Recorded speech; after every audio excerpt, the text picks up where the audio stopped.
Katulad ng PSA na sampling. Nagsasample rin yung listahanan, pero basically, as you said, it's derived from the ground. Okay, MTFF assumption. Then how come the administration does not use the 30% figure of DSWD, the more accurate figure? Kaya yung plano niya sa 2028, by the time the President exits, 9% na lang daw, single digit na daw ang poverty incidence rate. Kawawa naman kung hindi talaga ma-achieve because he assumed 18 or 22% ng assumption. I'm getting the MTFF assumptions, Mr. President. So on, paiba-iba. So, eto nga. Kawawa kasi Presidente rin, Mr. Presidente.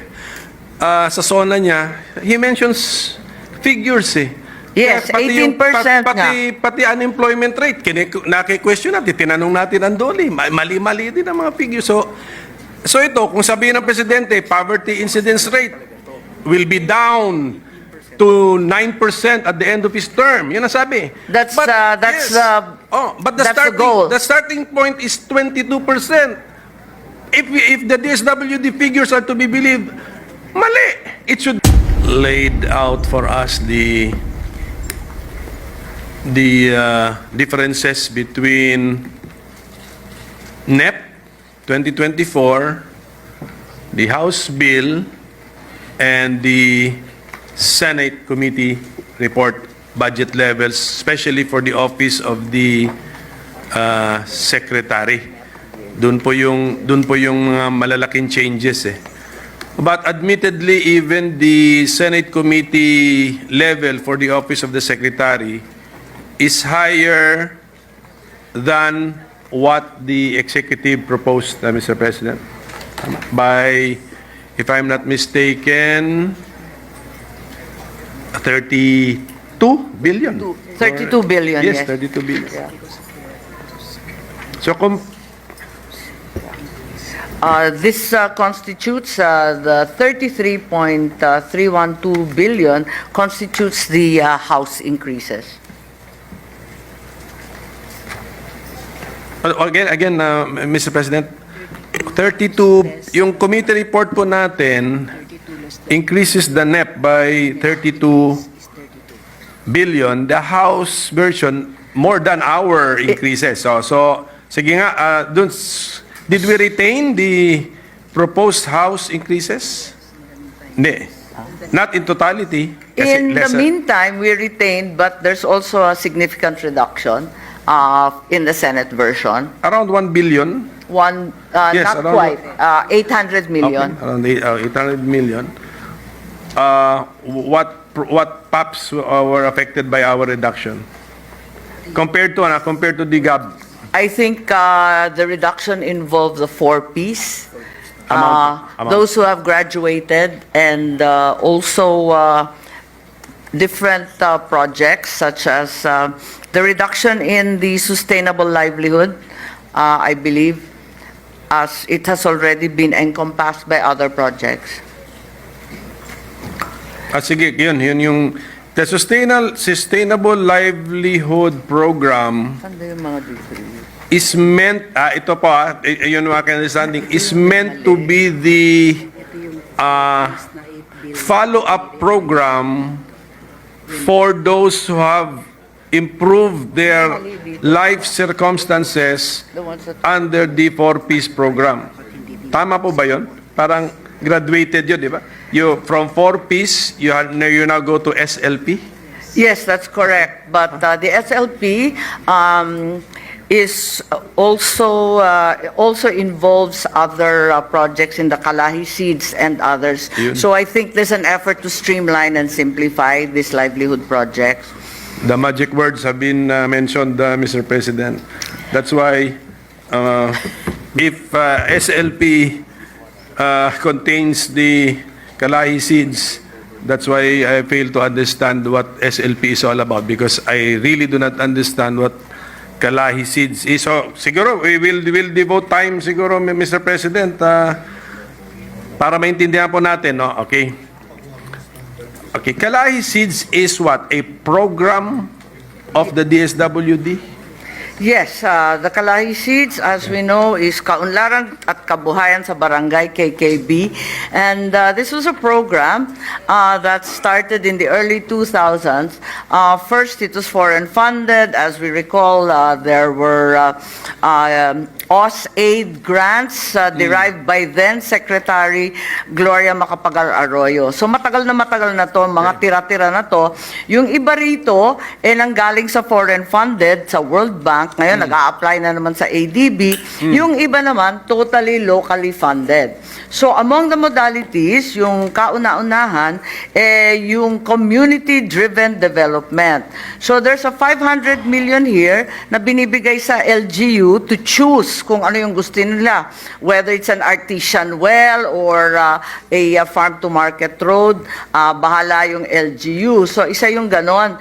And then there's also the pag-abot na project, which is a reach-out project for street dwellers, which is also affiliated with another project of one of our colleagues, and that's the Balik Probinsya.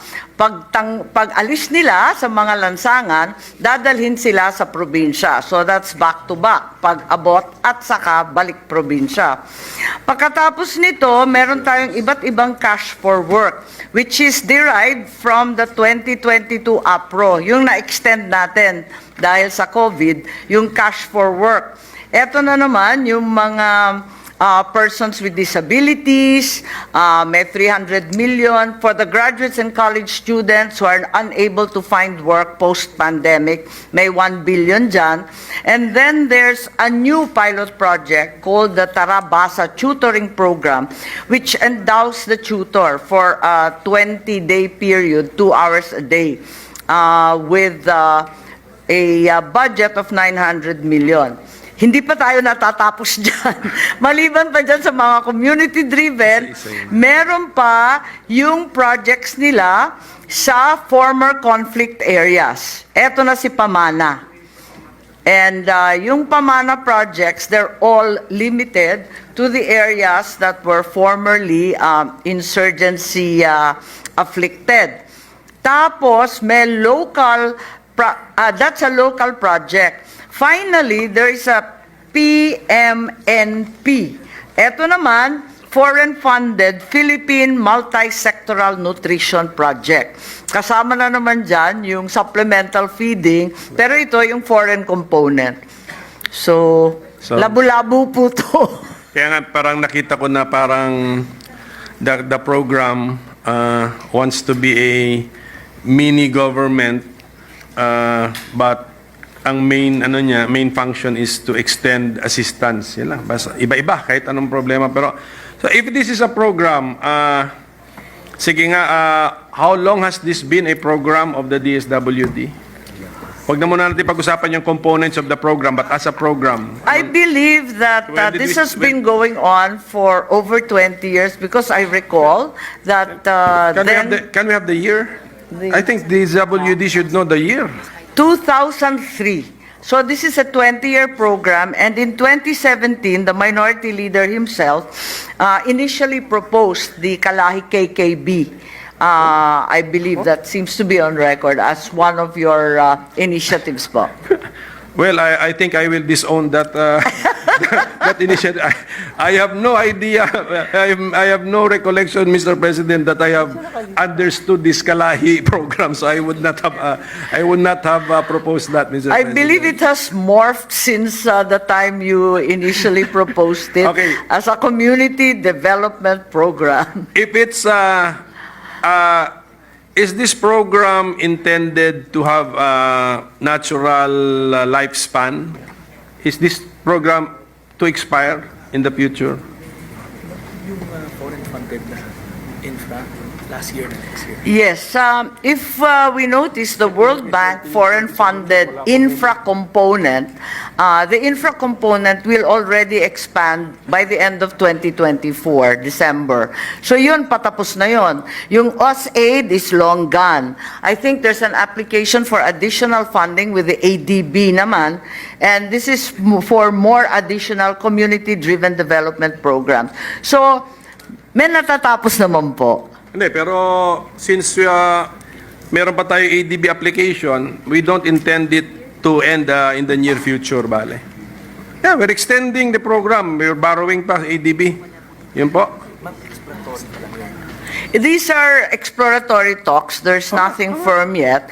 But the effects, the intention of this community-driven development program, na humihingi sila ng additional funding, was to respond to the effects of COVID and the continuing disasters in its wake.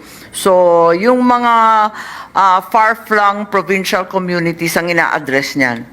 Does this, since this looks like it's a very important program of the DSWD and also well-funded and it has a large budgetary impact, meron naman siguro kayong comprehensive brochure about this program?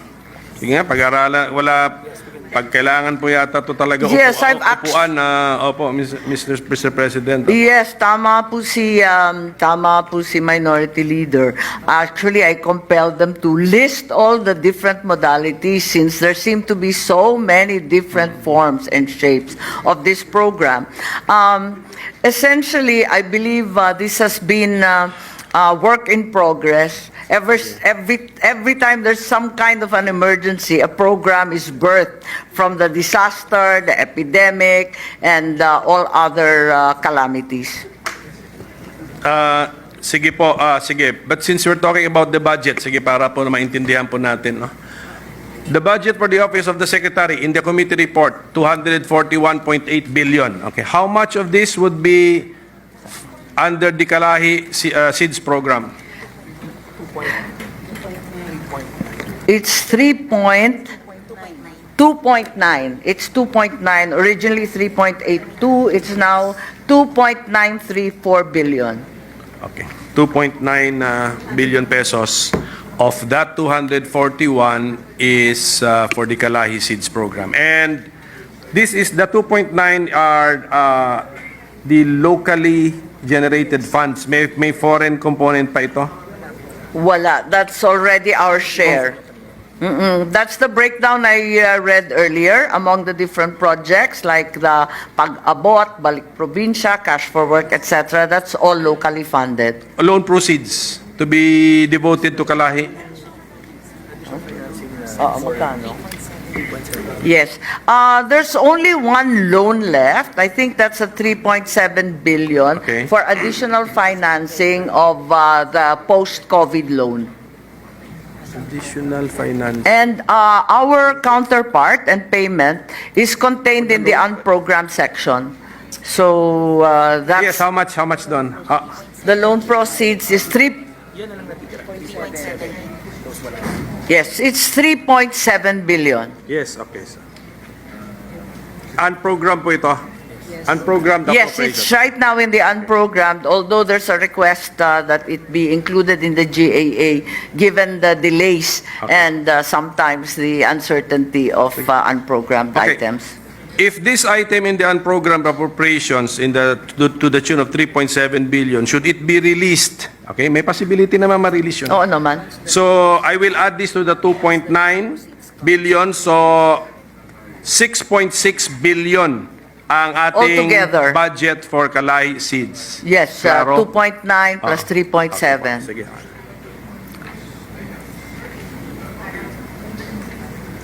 Okay. Pero, of course, the 4-piece program's budget dwarfs the Kalahi SIDS budget. How much is our 4-piece program?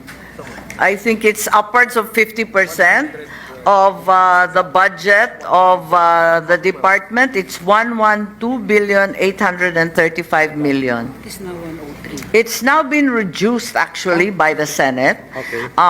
From the original amount, it's now 103,953 million. Okay. And actually, there have been questions about the reduction because they've been spun out to different projects. Now, how come itong 4-piece is also a regular program of the DSWD? Yes, that's the largest program. Since when? Since 2007, I believe it started out as a pilot project, then was ratcheted up as phase 2 and phase 3. So it started It's actually been going on for, what is it, now? 16 years. 15? Yeah? 16 years. 2007? 2007, okay. Yeah. Kaya nga, but if we look at the amounts given to the program, masyadong volatile. Can you explain why the volatility in the amount given to the program? Ng budget natin is 4 years. Yeah. That's a constant. I think it's been a constant. It's always been roughly 50% of the DSWD budget. Parang ever since yan na talaga yung amount. Over time, it's always 50%. 1.4 million households constantly being serviced. 4.4 million households. They're the target households because that's so far what we can afford. Hindi, yung answer na it's always 50% of the budget, parang all the more naging arbitrary eh. So, it's just a formula. Then we set aside the amount for a 4-piece program. What I meant when I said volatile, Yes. volatile kasi, for Yes. example, ngayon sa budget process, ang amount niya patalon-talon eh. 112 billion is what's the proposal of the House or of the NEP. And then Senate version 103. We can just discard 9 billion, ganun lang ba yun? That's in the Senate version. Being that in our assessment, at least in the committee, there were quite a few had graduated or by natural circumstances became disqualified. Wala na silang minor children. So natanggal na sila sa listahan. And the exit strategy always is, pagkatapos na ng 4-piece, mag-sustainable livelihood and they can avail of other training programs. Doon ako interesado nga sa graduates eh, kasi if the program which is meant to assist the poorest of the poor or including the poor, ano ba itong programa? I think we have to say it's only the poorest of the poor because our cutoff is always at 4.4 households when we know for a fact that there are probably more who would qualify. There's a very large waiting list, particularly after the pandemic. So we look at the households. What is, from the point of view of the DSWD, the Philippines is composed or comprised of how many households, Mr. President? Total household. 4.7 million households. 4.7 million household. Sorry? Officially, statistics po Yes. natin is 4.7 million Are yes. Whereas DSWD is only able to service 4.4, the PSA states that there's a 4.7 impoverished household figure. So there's still a significant number that await some help. Yes, but siyempre, if you talk about households, siguro the DSWD has an idea how many total households in the Philippines. Kasama Forbes Park. Yan ang tanong ko. Total. Yung total. Opo. Because they always deal with the poor. No, I think it's upwards of 20 million households. 20 million households. Oo. Pero dun sa 20 million, yung considered poor, nasa 6 million, ang nasa service 4.4. Tama ba? Mali yung sinabi kanina. Mali yung sinabi kanina. Yan na naman tayo, yung PSA, talagang pinapabalik natin bukas dahil yung pagdating talaga sa Okay. statistics, mali-mali tayo. Tama. So what is now the final Now, answer? yes, so it seems Pero Mr. President, ang kawawa si PSA, siya ang pinapabalik. Tama. Actually, di ba nagka-problema na tayo dyan kasi yung listahanan kung family versus household, tapos yung poverty thresholds, iba-iba rin kasi. Tapos ngayon, nasa CGMP naman tayo, iba na namang listahan yun. So, in any case, apparently there are 20 million households recorded in the Philippines. 6 million are assumed to be poor. Assumed to be 4.4 million are actually served by the 4-piece program. From the point of view of our policymakers and program designers in the DSWD, 6 million households you assume them to be poor. Yes. Ama, yun po narinig That's ko. the finding of Assumed the to be PSA. poor. Well, that's the finding of the PSA. Kala ko 4.7. Sorry. Now it turns out it's not PSA to blame. Okay. It turns out it's the DSWD's own listahanan 3 that says 6 million are in fact poor out of the 20. Okay. Kaya ko tinatanong yun kasi nag-ratio percentaging ako eh. Tama. 6 of 20, 30%. 30%. 30% households. Yes, I believe so. Okay. Yeah, it's a very large sum. If we should follow that, then poverty incidence rates surveys must be in the vicinity of 30%. Is that the admission or the data of the current administration that the poverty incidence rate right now is 30%? 15% kasi yung current. Ano? Kuya, tigil ko na. Hindi, percent. Level natin is at 19%. 18. Yes, I think that the poverty level that's officially stated is always 18%.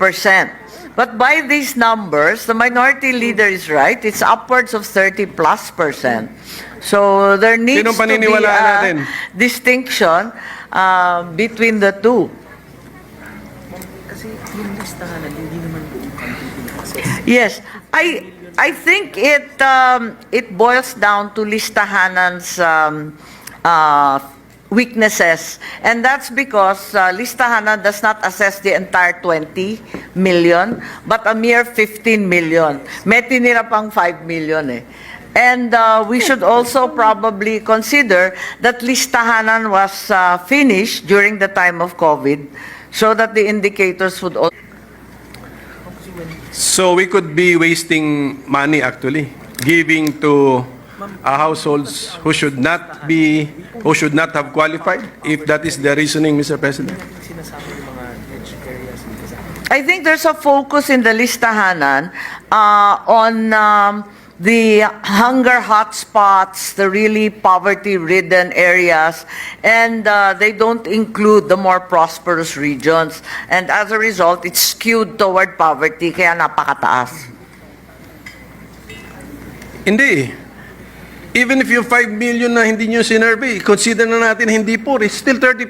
It's still 30%, yeah. It doesn't make any sense, Mr. President. Kasi you still boil down to 4.7 out of 15. So, malaki pa rin eh. This has always been the discussion. I think there's always been a problem with poverty data, and I'd be the first to say so, because as a governor, I had to disaggregate my own provincial data with great difficulty.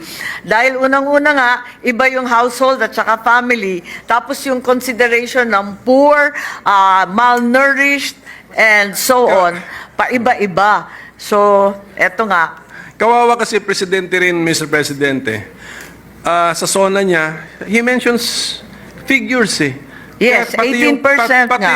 Pati unemployment rate, naki-question natin, tinanong natin ang doli, mali-mali din ang mga figures. So ito, kung sabihin ng Presidente, poverty incidence rate will be down to 9% at the end of his term. Yun ang sabi. But that's the goal. The starting point is 22%.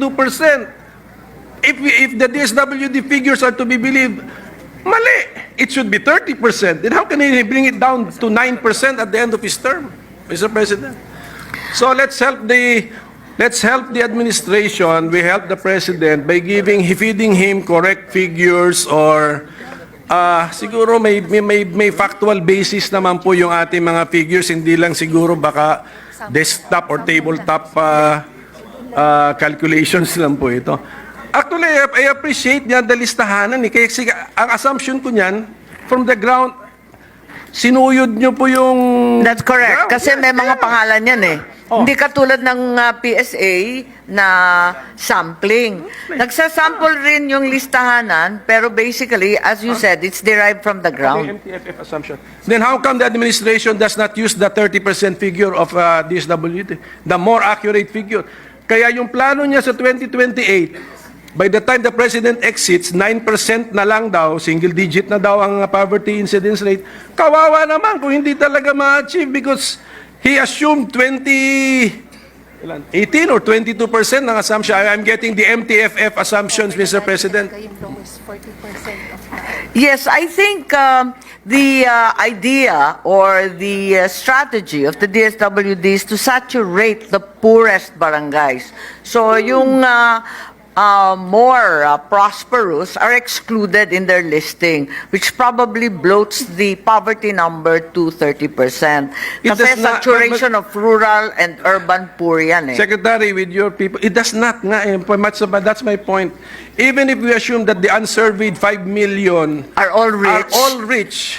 30% pa rin mas masama nga yung sinasabi nyo na 6 million of the 15 are poor. Ano na yun eh? 30+%, 36%, more than 36%. Mas malaki talaga ever since yung DSWD working figures for poverty than PSA. Mulat sa poll, there's always been that disconnect. And we've I mean- always questioned it here in the Senate. And the answer has always been that their focus is to saturate the rural and urban poor barangays. Yeah, but the administration which the secretary is part of, okay? Your success will be measured against your promises. Tandaan nyo, the president promised at the end of his term, single-digit poverty incidence rate. Ang interpretation ko doon, not more than 9%. Correct. Okay. And of course, may assumption siya. Di ba saan siya nag-umpisa? Di ba? Nung na-turn over sa administration niya, may assumption siya. Ang layo ang na-assumption na it's not in the vicinity of 30%, which is reflected by your figures na sinuyod ninyo from the ground. Ang mas maganda nga yung figures ninyo, mas maniniwala ako sa figures ninyo. Yeah, totoo. Assumption niya. Kasi may pangalan to eh, may address. Yung ending yan, yung start. Well, Talagang ever since PSA, mas malaki talaga ang DSWD at mas maniniwala ako sa DSWD with all due respect dahil may mga pangalan, may mga address, may kung sino-sino talaga ang nakalistang poor. kaya ang tanong ko po, do we see the problem or not? Yun lang yung tanong Yes. ko eh. I mean, Yes, we're with you in complaining about this moving targets. even the MTFF will fail, Mr. President, kung mali ang assumptions. I think that's the reason why Listahanan 3 is now going to be folded in the PSA and CBMS data from the ground will be submitted to the PSA once and for all so we can consolidate all accurate data from below rather than projecting or sampling and so on. community-based monitoring. Sila yun. Manpower nila yun. Yung CBMS po, manpower po ninyo? No. Kanina po? This is going to be a combination. It's an existing project of the LGUs. They will be guided and analyzed thereafter by the PSA para isahan na lang yung ating data at hindi pa iba-iba yung measure. Kasi actually,